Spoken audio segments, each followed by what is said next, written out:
Assalamualaikum warahmatullahi wabarakatuh. Shalom, Om Swastiastu, Namo Buddhaya, dan salam kebajikan untuk kita semua. Perkenalkan, nama saya Bilal Alfarisi. NPM saya B1A025151. Jadi di sini saya akan membahas tugas ilmu negara resum tentang Romawi kuno. Pendahuluan, jadi pada zaman Romawi ilmu pengetahuan tidak dapat berkembang dengan pesat. Hal ini disebabkan karena bangsa Romawi adalah bangsa yang lebih menitik beratkan soal-soal praktis daripada berpikir secara teoritis. Dengan demikian, maka konsepsi-konsepsi kenegaraan dari bangsa Romawi ini hanya dapat kita ketahui dari praktek-praktek ketatanegaraannya saja.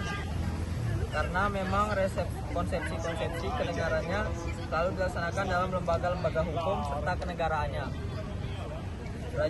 Kerajaan Romawi dimulai dari keadaan yang terpecah belah, tetapi setelah melalui peperangan, keadaan Romawi mengalami perubahan dari negara yang bersifat polis atau negara kota berubah menjadi negara imperium atau negara kerajaan dunia. Pemerintahan pertama kali pada zaman Romawi itu monarki, kerajaan yang didampingi oleh sebuah badan perwakilan yang anggotanya hanya terdiri dari kaum patrisia atau kaum migran, kaum bangsawan.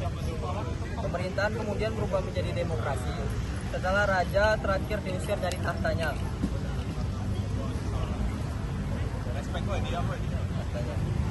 Pada waktu itu terjadi pertentangan antara kaum patrisia atau kaum migran dengan kaum plebia atau kaum rakyat jelata. Pertentangan itu dapat diselesaikan dengan undang-undang yang disebut Undang-Undang 12 Meja. Kemudian pemerintahan dipegang oleh dua orang konsul yang bersama-sama menjalankan pemerintahan. Dalam keadaan darurat misalnya peperangan, pemerintahan dipusatkan ke satu orang yang dinamakan diktator. Diktator mempunyai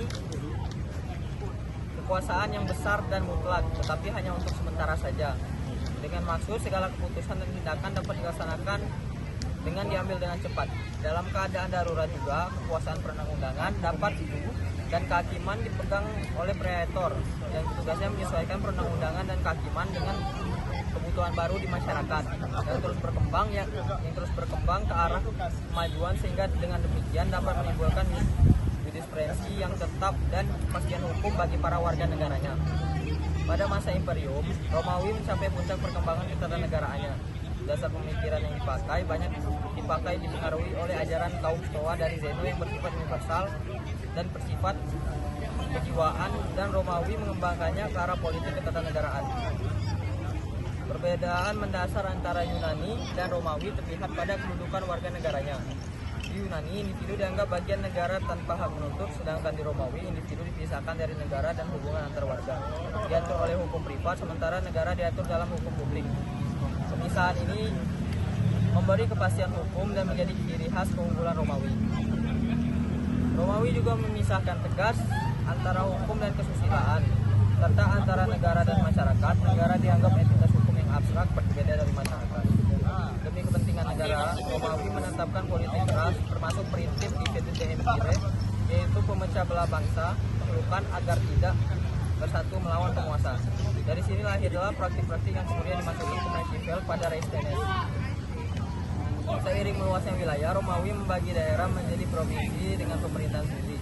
Di bawah praetor lalu lahirlah jus gentium atau hukum antar massa yang berkembang menuju jus natural, yaitu hukum alam.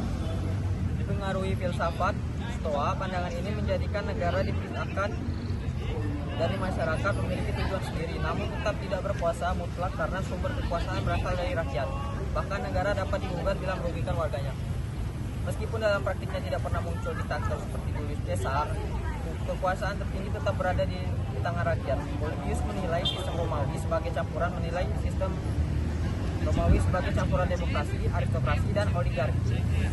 Secara keseluruhan, meskipun Romawi bukan begitu teori baru, lebih banyak melanjutkan warisan Yunani, namun nilai praktis dari sistem hukum dan ketatanegaraan sangat besar pengaruhnya, bahkan masih terasa hingga kini. Oke, baiklah. Itu tadi yang bisa saya bahas dari materi Romawi kuno. Jadi untuk kesimpulannya, pada perkembangan awal, Romawi berasal dari keadaan terpecah belah setelah peperangan berubah jadi polis atau negara imperium. Bentuk pemerintahan pertama negara Romawi kuno yaitu monarki, yang kemudian setelah turunnya tahta raja pertama, kemudian pemerintahan berubah menjadi negara demokrasi. Jadi kemudian diktator diangkat saat darurat berkuasa mutlak dan sementara praetor itu yang mengurus hukum dan kehakiman, jurisprudensi dan kepastian hukum.